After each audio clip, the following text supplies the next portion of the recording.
Charged with what investigators are calling the worst case of child abuse they've seen may face more charges. 26-year-old Christina Haynes and 29-year-old Charles Smith face 1 count of felony injury to a child. In KXLY 4's Eddie Bishop Live.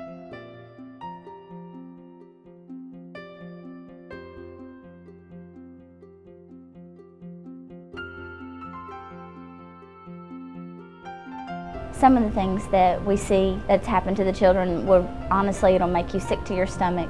Some have been abused, some have been neglected. They've come so bruised that you cry when they take off the blanket from the emergency room to show you what you're dealing with. And we've had some that just have never had anybody that cared.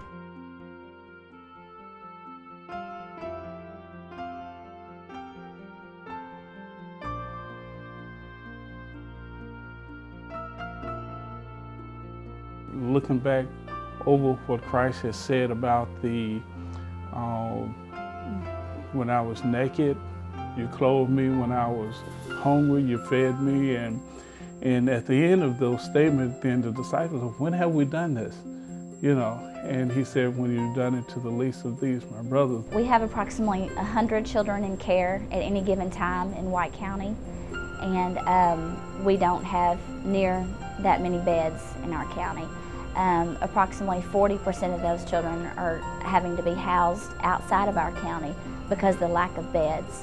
It's not good to take a 2-year-old into care when the parents have been busted or arrested or whatever, and then ship them across the state when they could actually be brought into a loving home with a mom and a dad and possibly siblings, local, where they don't have so much traveling and everything isn't different to them. A child in foster care pretty much loses everything familiar. They're not only removed from their parents, but they're also removed from their school, all of their friends at their school.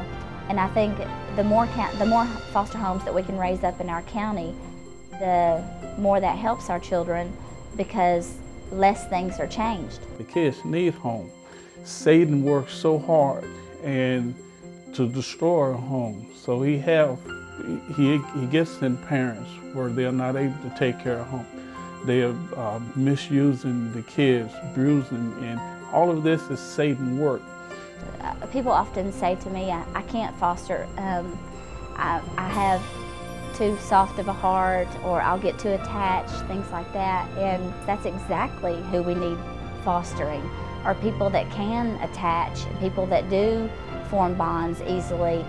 They need love, and all they need is the security and the love that comes from a parent who is there for them, someone who they know is not going to neglect or abuse them, someone who's just going to be there and do the best that they can with what they've got. I don't think our house or how much money or how many toys we could give them made any difference at all in their lives.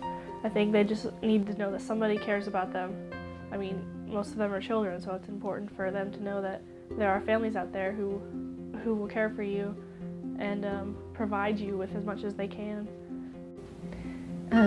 One thing that we've learned is that Satan is going to use every excuse that he possibly can plant in your brain to get you to not help these children. That's the last thing he wants. On the front line are Christian couples who are willing to love and sacrifice and give everything, because then that gives that child a hope.